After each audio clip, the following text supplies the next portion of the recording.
The financial needs of a business go beyond tax and attest services. That's why CTBK goes beyond accounting services and offers outsourced solutions through their affiliation with CFO Solutions Plus. These additional services allow clients to focus on their operational and long-term strategic goals. Trust CTBK's outsourced solutions to provide cost-effective, value-added financial services tailored to your company's needs. Call CTBK at 716-630-2400. Again, 716-630-2400. Or go to ctbk.com to learn more about CTBK's outsourced solutions.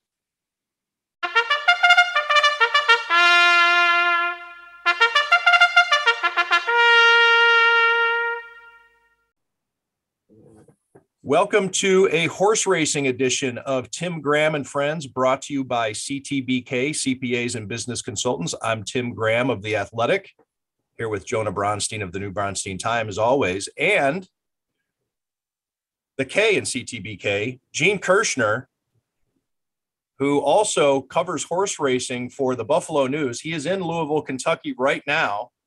He has been down there doing his homework. And as he's been doing all throughout the week, covering this race, we're going to get into his 6 degrees of separation, which sounds kind of like 6 degrees of Kevin Bacon, but 6 degrees of separation on the Kentucky Derby field. And also a pretty cool local story. Victor High School graduate Raylu Gutierrez is going to be aboard Barber Road. And just a great story there that is up at the Buffalo News also. We're going to talk to Gene about that. But Gene, tell us, how's Louisville, Kentucky treating you so far? Louisville's good. I was on the backstretch this morning talking to Raylu and some of the trainers and some of the owners. It was an overcast morning, but pleasant.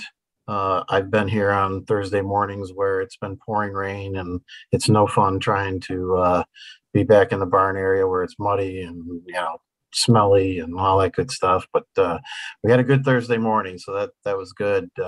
Pretty lively. They have a training window every morning leading up to the Derby, where just the Derby and Oaks horses train from 7:30 to 7:45. So they clear the track. They get it ready for the contenders, which are about 40 or so horses, and makes it a great time to get to the rail and get a look at the horse flesh going by and seeing how your horse looks before the big day. But got some rain in the forecast tomorrow. Looks like Oaks Day is going to be pretty soggy. Although Saturday for the Derby, they're saying about a 40% chance of rain, but it looks like it might be a little bit chilly, around 60 degrees or so is what they're saying in the long range forecast. The attendance, Churchill Downs, is a public company, so they not only project their earnings, but they project what they think is going to happen from an attendance standpoint. And with COVID restrictions last year, were limited the crowd to 55,000 or so. They think they may even bust that 2015 record of 170,513. So wow, big number, and they hadn't hit it the 4 previous or subsequent years to 2015. It actually went down in those years, but they're thinking they're going to have a big return to the Derby. I could tell today, they call it Thurby, the Thursday before Derby.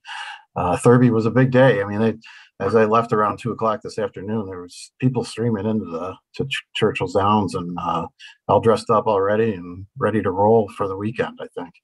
Gene, do you think that the crowd impacts the horses? And I'm talking about, I'm not like the right fielder who has to hear the serenade or get heckled when the ball gets over his head type thing, but just the sheer amount of people, the noise, the energy. Do you think that 55,000 to 100 and however many thousand that show up, do you think there's a difference on the horses? Certainly. I mean, that roar of the crowd when they come through the tunnel with my old Kentucky home playing is incredible. And as they get down and walk down to the gates, as they pass each section, the crowd goes crazy. So the horses at the outer gates, like the 17, 18, 19, 20 are loading last. And, the big roar of the crowd when the last one, gets into the gate. There was a horse a number of years ago, a Japanese horse that didn't even, he came out of the gate and he just reared up and he was done at that point. And a lot of that, I think they blame the crowd, just freaked him out. So it definitely can happen. There's no doubt about it. Well, Gene, I want, just because we finished up the NFL draft over the past week, I think it's a good segue. You mentioned, all the research that you do on these horses over the months, and now you're talking about being in the backstretch today, getting a look at these horses. It reminds me of some of the talk that you hear scouts say about the NFL scouting combine, and you watch the tape and you see these guys on film and you meet them. And you see them up close in person during their season of playing football. And then there's this danger when you get to the scouting combine and all of a sudden you see with your own eyes this guy rip off, 27 bench press reps or run the 40 in 4.37 when you didn't think he did that. And then you fall in love with the prospect and how dangerous that can be. Can you maybe get into what the information that you glean when you're on the scene in Louisville, when you're there at Churchill Downs, and how valuable / dangerous it can be in actually affecting your evaluations? Yeah, I mean, word travels fast around here. And the minute someone's, has an opinion that, that gets validated, like, boy, that horse didn't look very good. There was an Oaks horse, Kathleen O, that did not have a very good workout over the weekend. And all of a sudden she's on the, she was likely going to be the favorite. And all of a sudden after the weekend, she's the second choice or third choice on the morning line. And, everybody, that opinion just spreads like wildfire. One anecdote, yesterday was at a dinner with a number of folks from Churchill Downs and, some places around the country. And, there was some concern about Epicenter didn't go out on the track at all on Wednesday. And that seemed odd that he wouldn't go out and, take a jog around the track. That's pretty typical Derby week. And all of a sudden the speculation was just something wrong with Epicenter, And so I went right up to Asmussen today and asked him, I said, what was the deal with him not going out on the track yesterday? And he's like, oh no, we just wanted to gate school him. It was all part of the game plan. He's fine. He galloped a mile and a half today, no problem. So I'm lucky I can go up and ask them, directly to kind of dispel any of those rumors. But that's the kind of stuff that can go around, and some of it can be misinformation. And everybody's got an opinion around here, that's for sure. So you just gotta stick to yours, and that's what I tell a lot of horse players to do. I mean, if you have an opinion, go with it. It's the best way. I probably haven't spent as much time as I have in the past because I would totally psychoanalyze this race for months. And then, when do all. So this year I said I took a different tact. I watched all prep races. I covered most of the prep races or wrote about them or handicapped them. But I really waited until the weekend to really put my spreadsheet together, do my degrees of separation, and try to separate where I thought the horses were going to be this year. And I'm hoping that makes a big difference. And I got the winner this year that way. But separating them in that article really helps me to determine where I'm gonna land on Saturday. Before we talk about any of the horses in these tiers, can you take us into your creative process and coming up for the names and the categories for the different horses and degrees of separation? Well, it's all like, factual. My mom did have an AMC Gremlin, and I drove it to high school and got mocked. And but damn, that car was good. It would never fail us. And it had the old hatchback on it, and you had to twist it one way and lift it. And, but that's it just wasn't a fast car. So I kind of equivalent that with the horses that just don't have the fast speed figures, and dumped them into that. And, the party crasher, the wedding crash, it was the party crasher last year. I called it the wedding crasher this year. It's just, hey, those horses that are going to mess up your trifecta or your superfecta, you got to think about it, because a closer necessarily doesn't win the Kentucky Derby. And there hasn't been one. And when they have won it, they've been they've been like the 50-1 horses, say Giacomo in 2005, Mind That Bird coming up the rail in the slot that one day in 2009. But there's been a number of horses that are 20-1 and higher that have finished second or finished third. You have to watch out for them, or you have to include them in some of your betting and try to determine who that is. I think I use Simplification on Saturday. That's where I'm leaning towards my Party Crasher. That'll be probably the number 4 horse on my picks for the paper. So it's a horse that likely will be coming late and trying to get to make a move later on in the race. I talked to his trainer this morning, Antonio Sano, who in the same spot I talked to him 4 years ago when he had Guanabara as a Venezuelan trainer. Very hard to understand, but one of the nicest guys you'd ever meet. And he said, last time I was just here, happy, smiley, and just to be here at the Derby, but this time I mean business, and I'm not, worried about this being my first, and happy to be here, and I'm here to win it. So it's just interesting, the different types. Brett Favre, obviously, he just couldn't. Oh, wait! You skipped one. I The George Costanza Human Fund division. The Human Fund. Oh, yeah. Obviously, the Human Fund is a horse where it's going to take a lot of money. I could have put Happy Jack in this category because all the Jacks in the world have bet on this horse. And you have a son Jack, right? So that's going to be probably your pick or your son's pick. Or fans of the Who. There you go. So that happens. Even Moon fans. There's a huge pool of money to draw from. And this is a race that gets crazy money, right? It's your birthdays, your favorite numbers, names. That's what people are betting on. They have bet the hunch, and so the Human Fund division is where I thought maybe I think the Japanese horse is going to take some of the Asian money, and then that'll be a horse, and that horse has actually looked pretty good. And I've toyed around using him. Which one is that, Gene? Crown Pride. So he qualified, winning the race in Dubai, the UAE Derby. So he's coming over. The horse that's won that race has never had success in the Kentucky Derby, but he's trained interestingly here.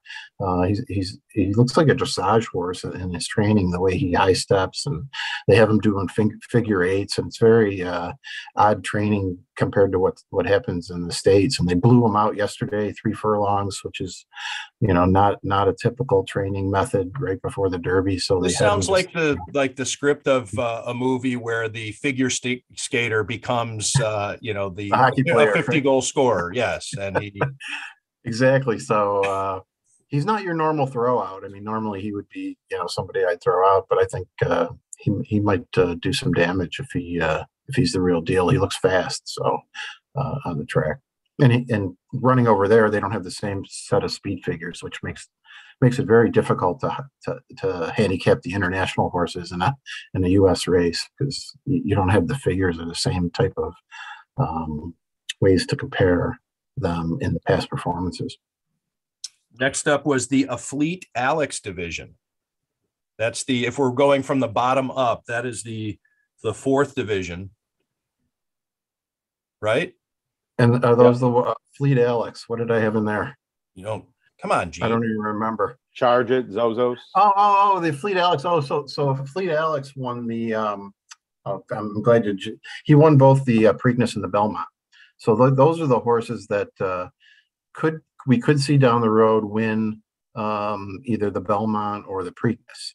So I had Charge It. So Tap It sired horse has won 4 of the last 6 or 7 Belmonts. So Charge It, who is a lightly raced horse, and I think he's just not experienced enough. He was wavering down the lane in the Florida Derby, and I was like, "Are you going to get by this horse or not?" And he didn't, because he was just couldn't decide whether he was going to go inside the leader or outside the leader. But he's a horse that is big, strong, and it looks like a Belmont horse to me. And the Afleet Alex division was thusly named because won't win the Derby, but will hit the board, and somebody that you have to, or somebody horses that you need to consider. Just in that regard to place or show. And then your Brett Favre division. That's the ones I'm on the fence on. I couldn't really decide. And, Brett Favre was, he retired, 4 or 5 times. Right. So you couldn't really decide on if you wanted to play or not. So those are. And if you were to take a poll at the time, the quarterback you'd want on the field to most win you a game, and the quarterback on the field who could cost you a game, probably Brett Favre wins both polls. So yeah, I can get this one. Yeah, so those are the ones I'm on the fence, and I'm probably still on the fence with some of them. I think I've got Mo Donegal in there, who's going from the rail, and in the past, the rail has been, a throwout. But they put a new gate in 3 years ago, and I think I sent you a picture on that, where it really shows, if you look at it, the old gate basically pointed the one horse right into the rail to the left. So there have been horses like Looking at Lucky, who was probably going to be the Derby favorite. That he drew the rail and he bounced off that rail right off the start, and his race was over. And he came back and won the Preakness 2 weeks later, showing how good of a horse he was, even though he was banged up a little bit in the Derby. But now that there's a little bit more spacing for the rail horse, and Mo Donegal is more of a come from behind, or he's going to take back, so he doesn't need to get out to the lead and get out in front of the rest of the horses at the start, so he can kind of settle back and then pick a spot to make his run later in the race. So Gene, as we look at these pictures here, just so that way we can delineate between the two, the one on the top is what it used to look like. But the gate is in the same position. The gate is at the same spot, right? It's just that the rail has kind of been flattened a little bit. No, so what they do, they now have all 20 gates in one gate. In the past, and the one on the top, they had 2 gates. There was a 1 through 14. Right. And then there was a dividing, right. You can see a little break between 14 and 15 in the picture, and that also caused problems of horses in those gates, because they would pinch down on each other, and just you get squeezed out at the start and your Derby's over. So it's made it a little more fair. They're a little tighter than they were in the past. Some of the jockeys have complained a little bit that the gate's a little tighter to get out of, and those guys are small as it is. So when they start complaining, it must be a little tighter. It's like when you are used to attending a baseball game at a more contemporary ballpark, and then you check out Fenway Park or Wrigley Field, and you see that those seats were built for totally different people. Right on. Gene, then you have I have a quibble with how you named your number one division. It's the Charlie Sheen division, because of course it's all about winning, but isn't he a loser in so many ways? I mean, the idea, there's an irony to Charlie Sheen claiming that it was all about winning. Well, that was his hashtag. We can talk about that some other time, but I just remembered back in the day when he was, had his 15 minutes of fame. It was all about winning, and Tiger's blood and all that stuff. Winning, exactly. That was his hashtag. So, yeah, it's just a light way to look at the Derby. I know. I've had fun with over the years, but it's also helped me, to figure out where I'm going to head. So, tell us about the horses that you have in your Charlie Sheen division that you believe have the best chance to have success Saturday. Yeah, Messier's, who's a Ontario bred, so he's a Canadian bred horse trying to become the 3rd Canadian bred to win the Derby. Sonny's Halo, 1983, the legendary Northern Dancer, who ran at Fort Erie in 1964, and Messier would try to be the 3rd. He was bred at Samson Farms. They've won 5 Queen's Plates up in Toronto, and they've won 4 Prince of Wales over at Fort Erie. He was sold at auction at Fasig-Tipton, and he's owned by a number of partnerships. It's a big ownership group. It's kind of funny in the program they handed us. You can't even read it because the line of all the owners is about this big, and they didn't move the boxes so that you could read it all. So I couldn't even read it even with my cheaters. I couldn't read all the owners. There's about 10 of them listed. But he's named after the hockey player, obviously. One of the owners from SF Racing, his father-in-law, I think his name is Pat Hughes, played for the 84 and 85 Stanley Cup team with Gretzky and Messier. So he named the horse after Messier, and being an Ontario bred, that's interesting. He could be one of the only horses that wins the Derby and the Queen's Plate because he's eligible to run in the Queen's Plate. Do you see the Canadian? Do you see the Canadian market affecting the line like the Japanese market does for? Yeah, those guys all up there, are all over him. So, and he's a good horse. I mean, he got beat in the Santa Anita Derby by Taiba, who we'll talk about in a minute, who's also in my Sheen division. They're both former Bob Baffert trainees and were forced to be moved to Tim Yakteen, a trainer who took them over for the ownership groups. When Baffert was handed a 90-day suspension by the Kentucky Horse Racing Board, based on the happenings of last year's Derby with Medina Spirit. Yakteen, I spoke with him today and asked him about, so is Bob calling you, and are you talking to him about it? And the order by the KHRB was that there's to be no contact. He's not allowed to take any phone calls. So he said at the moment that the horses were transferred, he has not talked to Bob. He's a former Baffert trainer, assistant trainer. So he's worked with Bob in the past, but he's been on his own for a number of years now. So they're friendly, but he stated, right to my face that there's been no discussion. Let's put a pin in that for a second, Gene, because I want to get into it, but I also don't want to break the rhythm of looking at these other horses in your Charlie Sheen division. Yeah. So I think, Messier is probably going to be my top pick, Tim. He's got Hall of Famer Johnny Velasquez aboard, who rode Authentic in 2020 to victory by taking him out front and just taking him to the front, taking him around and holding off Tiz the Law, who was the race favorite and everybody's favorite Saratoga-based horse. And then last year he rode Medina Spirit. And he used the same tactic as, hey, I'm going to the lead, catch me if you can. So Messier's got that same tactical speed, and he's by Empire Maker, who won the Belmont. So he's got the stamina to stay the mile and a quarter. So even though he got hooked in a speed duel in the Santa Anita Derby, I think he learned from that. I think Yakteen and Velasquez will have a good game plan coming out of gate 6.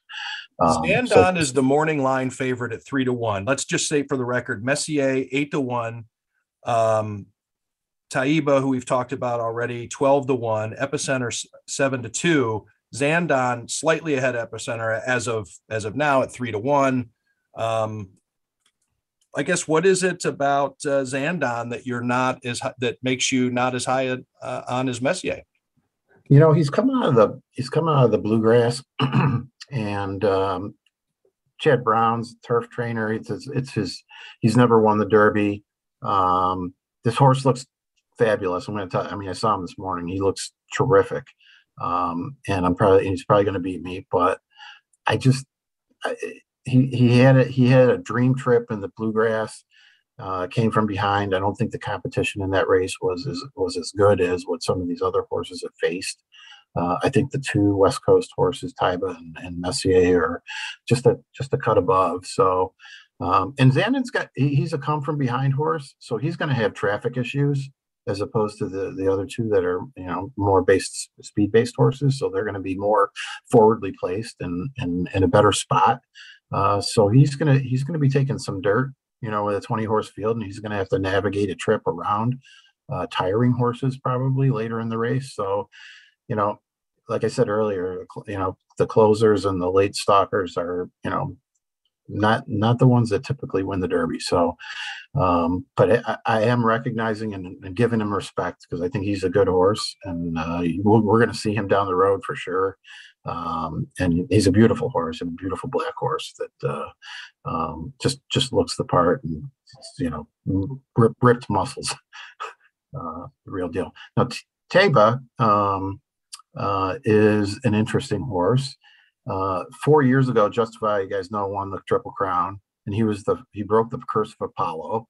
1882, no horse had won the Derby without running as a 2-year-old, and Justify busted that curse. Well, this year the curse of Leonidas is on the hook. 1883, so no horse since that time, since Leonidas in 1883, won in his third career start. So that's an interesting kind of tidbit that he's going to try to upend 130, 9-year drought.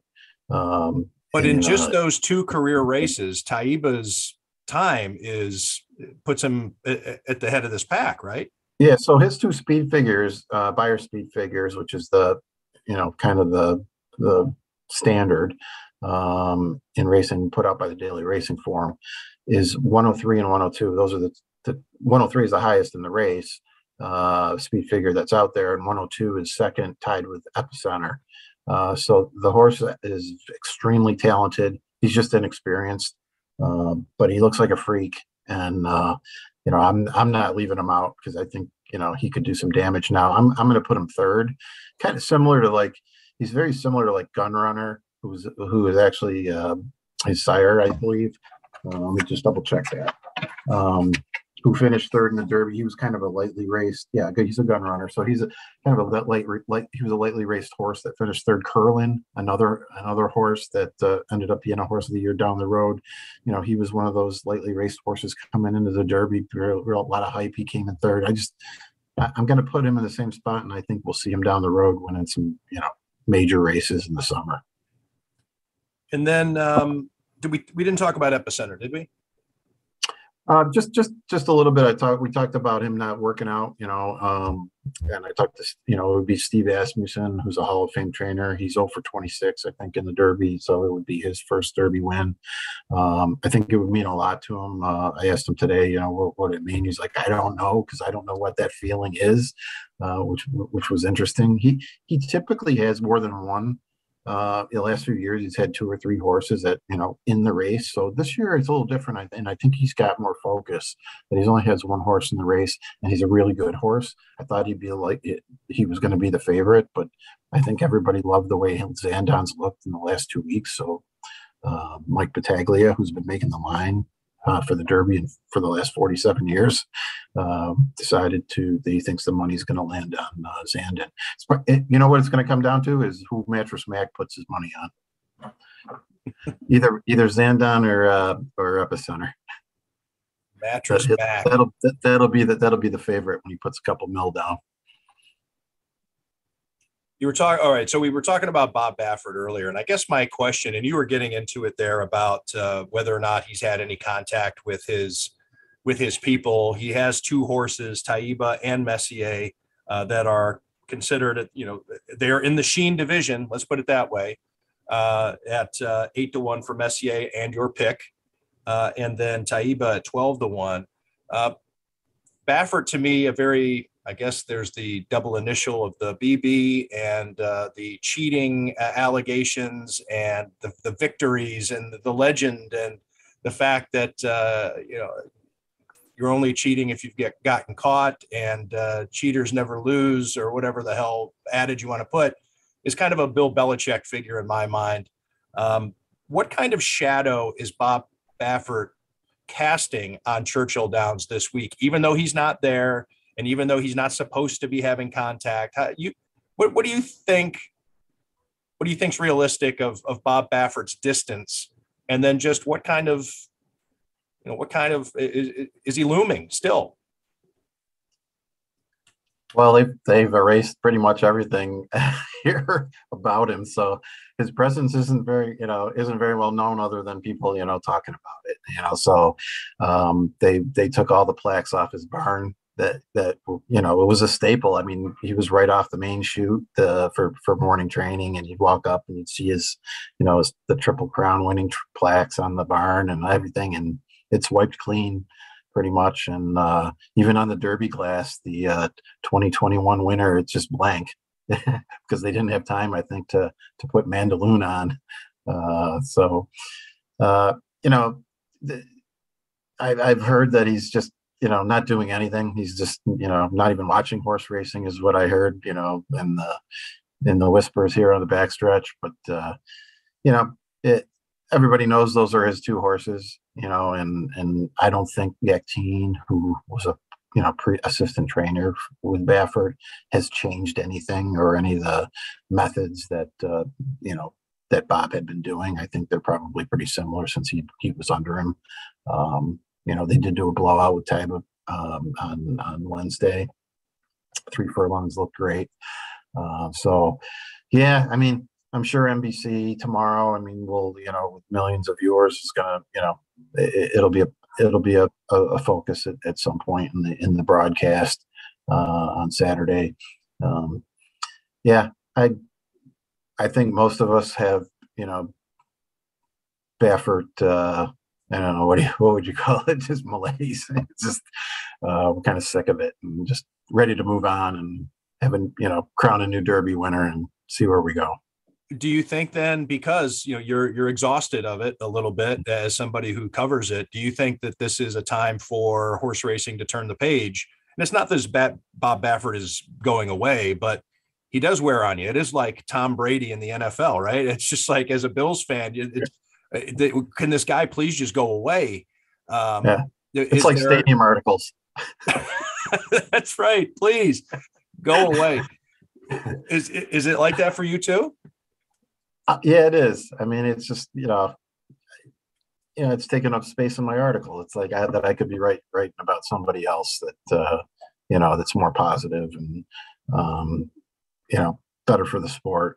The one good thing that's come out of it is that, they're really trying to organize some of the drug rules, getting involved certain organizations that I think the Olympics have used, and trying to clean up the sport as best as possible. The fact that they banned him, at least they're taking those steps to deter others from doing what he did. Your reaction, what he allegedly did. Yes, of course. Your reaction, your visceral reaction, merely underscores my comparison of him to Bill Belichick. It's just like, you can acknowledge that there's a greatness there, but let's maybe get something new. Let's get something else to talk about. Ready to move on. There's a lot of good stuff that could happen in this Derby, so I'm hoping we have a good result on Saturday. Jonah, I don't want to box you out from any of your horse racing questions. You have the expert here waiting for your questions. I've been hogging all the time here. I have very few questions, but I am interested in the local angle, a bit of a local angle extending out to Rochester, Victor area. And Barbara rode that horse in the jockey Railu Gutierrez. Did I say that right? Railu, yep. Railu. The one thing I found interesting was that he was a high school athlete, two-sport athlete, lacrosse and basketball. And I don't know, is that common? Is that something that you see with the jockeys? Or because it always seemed to me like they would come up in the stables and it was, you were born to be a horse jockey in some ways. Yeah, it's kind of odd. He's a suburban kid, and I talked to one of his high school buddies on the phone today, and he's just like, it's just surreal. He's just like one of the kids in the neighborhood that would, play, would throw a lacrosse ball around or play some hoops in the backyard, and very talented. And, it was interesting to hear him say that he was, a real leader and, made sure that he would make the other players on the team look good, as the point guard, and distribute the rock, and and he's doing the same thing for John Ortiz. He's trying to do good things. He won 3 races yesterday, and on the undercard here, and just, he won the big stakes race yesterday. So he's just really a nice kid, and he's got a good way about him. He's extremely intelligent. He has a degree in exercise science from SUNY Cortland, and wants to be a physical therapist down the road. Most of these jockeys, came up in living in the Dominican or Central America somewhere, and just had to really scrape to learn how to become a jockey, and grew up on the backstretch, and but he's really earned a right to be where he is, and he's earned the respect of the guys like Irad Ortiz and Jose Ortiz and Mike Smith. So he's the real deal, and it's fun because he's with a trainer who was at his first Derby, and he's like, "Hey, we're doing this together, and we're having fun, and we got nothing to lose, and we have a good horse, and we're going to give it a best shot on Saturday." And the kid was completely relaxed. I mean, just didn't seem like that he's going to be riding in front of 170,000 people on Saturday. He might have a different feeling at about 6:30 Saturday. That's a good chance. The Kentucky Derby, by the way, in case you're wondering, we didn't say it off the top. Post time is a few minutes before 7 p.m. on Saturday. That's on NBC. Coverage beginning with the undercard and all the different analysis at 12:30 p.m. for the 148th running of the Kentucky Derby. And check out Gene's coverage at the Buffalo News. Not only his analysis, but as he was just talking, his feature on Raylu Gutierrez from Victor High is up at buffalonews.com right now. Talking about a jockey that is I guess let me just mention this too, because you may be Barber Road, which is Raylu Gutierrez's horse, is in the Wedding Crasher division, and 30-1 morning line odds out of the 15th or 14th position. So not Barbaro, but Barber Road. Little difference. Just don't get too excited. I don't think there's a progeny. This is not a bloodline thing, is it? Gene? No. This isn't Barbaro's. No, no relation to Barbaro, the grandchild. Okay. 2006 winner. So we're talking about Raylu Gutierrez as a two-sport star at Victor High School, with one of those sports being basketball, something that you don't anticipate writing about a jockey. Also might not be what you anticipate talking about with your accountant / a horse racing reporter, Gene Kershner, college basketball player. Tell us about those days, Gene, because we're going to use that as a little transition. We're going to talk some college hoops and what's going on in the Big Four in the portal. CTBK, your company, a big supporter of local sports all over the place. I think you're a UB season ticket holder, right? That's correct. Yeah. So anyway, but give us your basketball background. Brag on yourself. Blow your bugle. So I went to North Syracuse High School, now a defunct school. It merged in with Cicero, who was our rival back in the day. And we were in the sectional finals my junior year, and lost to Corcoran and Howard Trish my senior year. Got to play at Manley Fieldhouse. My senior year team was ranked 19th in the state, and all 5 starters played college ball. The center played at Colgate. The power forward played at St. John Fisher and set the scoring record in Rochester. Guard played at Buff State, and another guard played at Cortland, and I played at Elmira College. And went there and captained the team for my junior year, and played pretty much 2.5 years. I broke into the lineup in my sophomore year. My team was a lot different. My high school team was 6'8", 6'5", 6'3", 6'2", 6'1". We were pretty big, suburban high school. Got beat by the city kids, CBA my junior year, and Corcoran my senior year. But Elmira got to the ECACs twice in my career. I played with an All-American, Trenton Tate, who was out of Adlai Stevenson High School, that played with Ed Pinkney in high school, and Freddie Brown, two guys that played at Georgetown and Villanova, and Pinkney played in the NBA.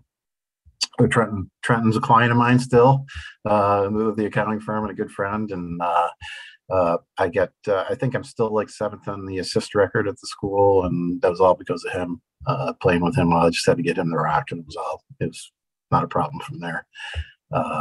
So had some fun playing in school. Didn't get drafted by the NBA, so stuck with my accounting. Stuck with my accounting degree, and my 24-inch vertical. All right, so Gene, I have to ask you. It begs the question. You mentioned that you were a captain as a junior. What happened, man? Was there scandal? What you didn't? So, was there a mutiny in the locker room? So I was This is an interesting story. So I was a tri-captain, right?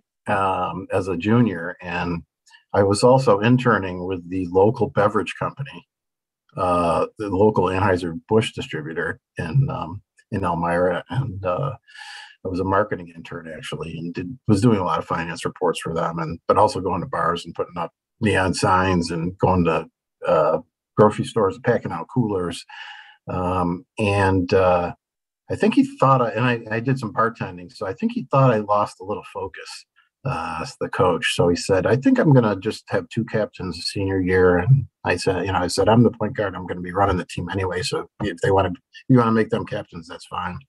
And it all worked out. I had a great relationship with the coach and everything. Well, that's all understandable. That is a good. Yeah. All right. So I just had a lot of things going on, trying to, get ready for my business career down the road. So my internship was pretty important. Basketball probably wasn't as important at that point. And, what can I tell you? I picture a stogie chomping coach talking to his athletic director saying, I think we'd have a run at the championship this year. We just can't get Kershner out of the bars. Yeah, but I was working in the bars. Yeah, but it's a more colorful story the other way. Yeah, absolutely.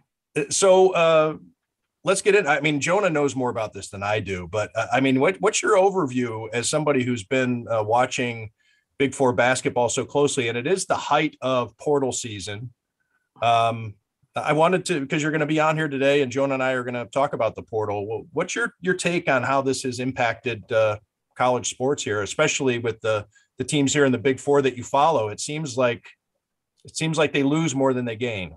It hasn't been a really good thing from UB, that's for sure. I mean, it seems to, and even St. Bonaventure's lost, I think, their whole starting 5, either through the portal or going pro or whatever they're doing. But I don't think it's a really good thing. I think the fact that it's like free agency for college kids, and the fact that there's not some closure, it's got to be so difficult in the recruiting end of things for the coaches to determine, what their needs are, if anything, because the kids are just, leaving, at any point in time. And I think maybe limiting the time frame or having closed and open periods for this portal would really be a good thing, or be a better thing. And hopefully there wouldn't be as much legal, litigation that would result from something like that, which I think is what they're trying to avoid, in that respect. But it certainly hasn't been good for, the middle market team, or the middle, conference teams. In my opinion, I'd be interested to hear what Jonah has to say. I know he follows it pretty closely. Yeah, well, it's affected just about every team. I don't know. It affects different teams at different levels with different coaching situations differently. But I don't know if there's a team in the country that doesn't have at least 1 or 2 players in the portal, or there's definitely not a team in the country that's not recruiting players out of the portal. I think the biggest effect that I've noticed, or maybe the most widespread effect, is how much it's hurt some and affected all of the high school recruits, because a lot of teams now, if they lose a veteran player to a transfer, they're looking for a similarly experienced player to come in and replace them. They're recruiting the transfer market and the junior college transfers even before they're starting to look at high school players, unless they're 5-star blue chip top 100 level recruits. So that's really changed the recruiting calendar and the way high school players can get into college and get scholarships. And a lot of players, I think, right now might be committing to certain schools at certain levels, believing that they might be able to up transfer later on. Because that's what you see as maybe if you're a fan or observer of Big Four, Buffalo, St. Bonaventure, Canisius, Niagara, mid-major basketball. What is disappointing, I think, the fans, or something that we're seeing an increase of, is a good player. Usually it used to be you transferred for a reason, playing time more often than not. But it wasn't, you were transferring to be in a better situation because it wasn't going to your liking at the first school. Now, good players who enjoyed their first year, 2 or 3 at a smaller college are trying to transfer up. And the portal is a good way to describe it. But it's not necessarily the portal that's the problem. The portal is really just a means and a technology that allows players to take a little more autonomy over declaring the transfer. They don't need a release from the school. But it's really the change in the rule that you don't have to sit out a year, which wasn't the case in other sports. It was only a men's basketball and football rule that was in place. The NIL money, which has had a huge factor in all of this. And those two things combined with some other, the court decisions and things like that, it's really changed the culture, I think, of college athletics and student athletes. And in some ways for the better. I think for the athlete's sake, it's been for the better. But for the fan, it's really changed the way you look at sports. It's just changed. You don't see a player coming in as a high school player and then as a freshman through their 4 years and get to follow their career quite as much. You really never know who's coming back and who's going to be there on the team next year. And you have to learn all new players that come in and transfer. But what do you guys think is more important in today's game? And I guess there's two different thoughts, or two different ways to go with this question, both nationally in a holistic sense within college basketball or college football, just in general, the portal, or locally with the Big Four teams.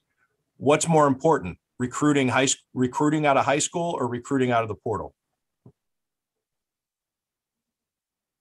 Yes, I mean, either it depends whoever. who you are, but it's become more recruiting out of the portal. It's a quicker way, and you're getting more of a known entity and who this player is and how they play. Even if you're recruiting, as some of the schools have done, Division II players and junior college players and players from smaller conferences, but you see film and you know how they play. You can talk to coaches. You see how they are as college players, where recruiting out of high school is a more inexact science in a little bit of a way. You don't know how their games are going to transfer exactly.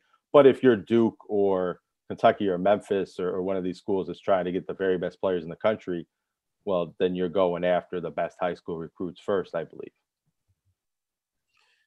Seems like the booster clubs with the most money that can,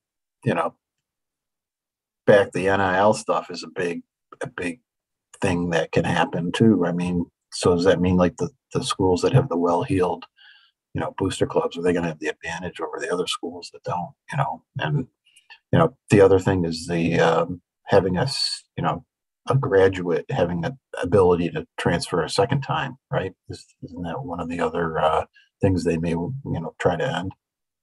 Yeah, graduates always been able to transfer after 4 years for that 5th year if they didn't play, they had a redshirt season, and that's still in place. What's really muddy thing, I think it's the timing of all of these things coming in together, and then players have the extra season of eligibility from the pandemic year, and all of that is combined it's just created a dynamic where just about every player, every athlete might as well put their name in the portal and get re-recruited and see what kind of new situation might be out there, because maybe they can come back to their previous school, or maybe they could find a better playing time situation, a bigger league, or NIL money is, I think, a factor in a lot of these cases. But it's all happened at the same time. And it might never be quite this active again, because in terms of that one-time transfer rule, well, I think it's 1/3 of men's college basketball, women's college basketball. I don't know the numbers, but I think it's somewhere similar. And a lot of football players, some similar percentage. That won't sustain every year because, some of these players have already used their one-time transfer rule. They won't be able to do it again next year. And that extra season of eligibility won't be there, or that'll fade out of the system as years go by. But the rules will stay the same, and it could always be a potential for a player to come to a mid-major school, be all rookie team, or maybe even potential all conference, and then think it's time to up transfer and it's time to go to a bigger league or a top 25 team. That will always, I think, be part of the equation now going forward.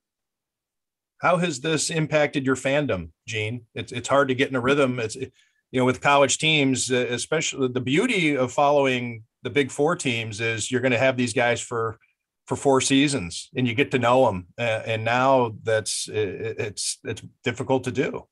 Well, I bring my son to the UB games, and he got to know the players, and who they are, and I don't think I'm going to know any of them next year. So it affects you, because it's like you have this bond, you kind of this psychological bond with these players, like that Janathan or Sagu or any of those guys that have played, I've seen them since the first year, and it's like all of a sudden they're gone, and it's like, what is team chemistry going to be like next year? They got to put a whole new group together from mishmashing it between the different transfers that are coming in. So, and they had a really good run over the last few years, and I'm wondering what's going to happen down at Bonnie's, because they had a solid 5 that were supposed to come back, and I hear some stuff down there that they're following that NIL money is what's happening. So I think absolutely, and it's not just the 75. I think every player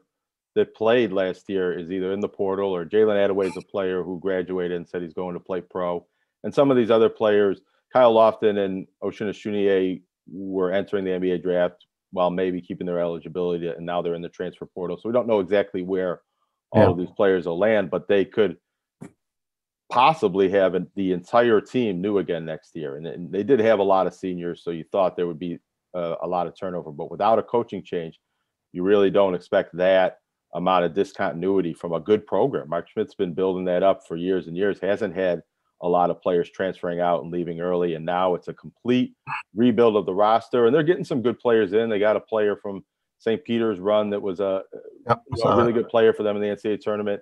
So I think that the talent will level out after a while, but it's just such a turnover, especially a community like Olean and St. Bonaventure, where they really get to know the players, and it's a lot different. What I find somewhat interesting, back to what Tim asked you about being a fan, is when we follow pro sports, there's a lot of interest in transactions and the comings and goings of players and all this kind of rumors and innuendo about where a player's going and why, and teaming up together in the NBA. And even, I don't follow European soccer that closely, but transfer day is a big deal in those leagues overseas and things like that in that sport. I don't sense that this is something that college fans are finding fun to follow. Maybe at the highest levels, where you're really just getting blue chip players replacing other blue chip players at Alabama or something like that. Maybe it's interesting to see who you get, but I don't find that there's a lot of hand wringing going on from fans and media and even people within the sport about what's going on with the transfers and everything that's come into the college athletics landscape lately. It doesn't seem like something people, other than the players who are getting some benefit from it, but it doesn't seem like many other people are enjoying this time of year. I totally agree. Draft nicks, like you say, people who are just into the Rubik's Cube at more than being a general manager rather than playing the game. And there's media that's kind of reporters that are very much reporting who's in the transfer portal and where they end up and keeping databases and sheets like that. If you cover one sport, if we have our old friend Mike Rodak down there in Birmingham, who covers Alabama athletics, and he's covering football and basketball, but there are people out there who cover just college basketball.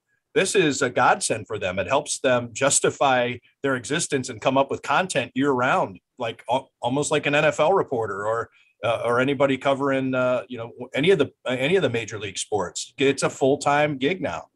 Yeah, absolutely. But in another way, an athlete could put out his transfer graphic or how he's announcing his graphic on Instagram or a new social media network that you've never even seen before at 10 o'clock at night. And you might have to follow up on that. And it could happen the next day. Jeff Goodman could tweet out that so-and-so is in the transfer portal in the morning. So it's very unpredictable, and not to complain about, our jobs and stuff, but following that is a lot more of a 24/7 job than it used to be, and recruiting somewhat the same way. And maybe that's why that website is called 24/7 Sports, because there's always maneuvering and different things happening, and it's a little harder to stay. It's hard to stay ahead, and it's hard to keep up unless you're really obsessed with following certain information outlets and certain players' own social medias and really being on top of that all of the time.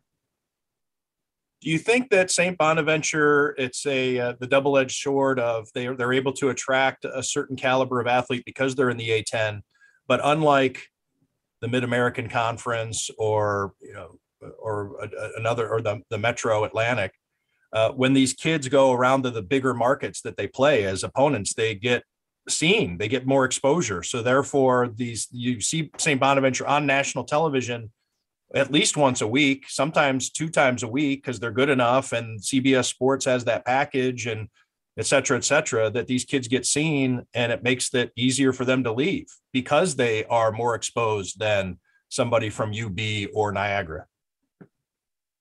And they're a better caliber of a player too, but it kind of just opens it up. Yeah, but the idea, or what I think some people thought you might see with NIL and things like that, is that maybe being the best player on a mid-major team was going to be more lucrative than being the 8th man on a power conference team, because not all of these players are transferring up. And in fact, I don't know how the numbers are going to shake out this year. If you look at last year, the majority of transfers are down transfers. And about maybe 30% of the players that were in the transfer portal last year didn't end up at another school. So it's not always an upgrade. It is for the better players that we know. And when we see the examples of that, and that's what every player is probably hoping to get out of being in the transfer portal. But that's not always how it goes. And I guess the thought was you could be the best player at UB and get some local car dealership or something like that as your NIL money. But these collectives have come in and changed that. Sometimes every player on a certain team is able to tap into an NIL market. And there's different ways that just being at a bigger school might be more financially beneficial than being a better player, getting more minutes and more exposure on television at a smaller school. That NIL money would have kept Gene out of the bar his senior year. Well, I would say a lot of these athletes might need Gene's services, might need an accountant to keep That's right. all these things. If they had a 3-point line, I'd have a better chance of getting some of that NIL money. Gene, without sharing secrets, do you find NIL, are there on the local tax returns? Do we have NIL stuff happening here in Western New York? I don't have any student athletes as clients, so that's true. You get student athletes, their parents, they're still dependents, right? Yeah. A student athlete, technically, if you're in college and you're under 25, you're still can be independent. So I guess that. Yeah. I haven't seen much, so I wouldn't be able to tell you anyway. Well, it's all right. Well, we can go off the record. No, of course, Gene would never do that. By the way, I should say, swear on my children's lives, I'm not saying this for effect or because the title sponsor of our show is here in person form.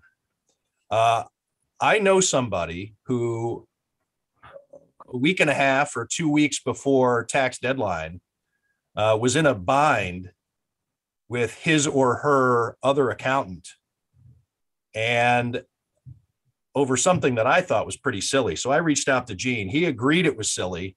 CTBK handled it like that. Highly recommend CTBK from a personal standpoint. And I guess speaking for my friend and his or her issue that he or she had with this previous accountant. They were shorthanded, this other accounting firm. They said they weren't going to be able to file the taxes on time, even though it was 2 weeks out. CTBK did not care. They said, bring it. And they did it. How about that? CTBK, CPAs and business consultants. Appreciate the endorsement.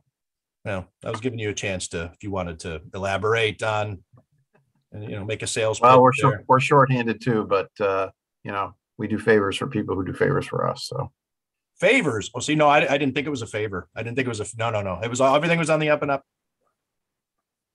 Absolutely. This is what we like to call sponsored content. Gene, thank you for this. Enjoy Louisville. Enjoy all the races. Once again, 148th running of the Kentucky Derby Saturday.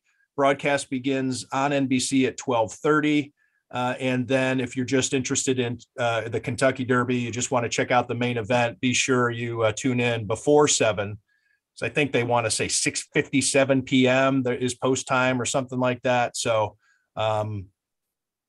be in front of your television or at the OTB or wherever you want to watch it at the casino before 7 p.m.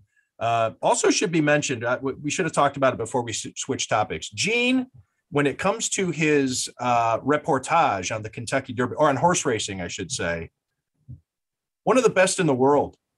And he is at all the races. And I know that COVID is over and things are opened. I see Tim Layden is now covering his first Kentucky Derby since 2019. But the list of people who covered all of the Triple Crown and all the major races, the Breeders' Cup, is about 3 people long. Gene, maybe 2 people long, and one of them is Gene Kershner. I think it was 2. It was 2 in 2020. Yep. Gene Kershner of the Buffalo News. So check out his coverage there. Gene, thanks for this. Thanks, Tim. Safe Jonah, travels. as always. And we'll talk again soon.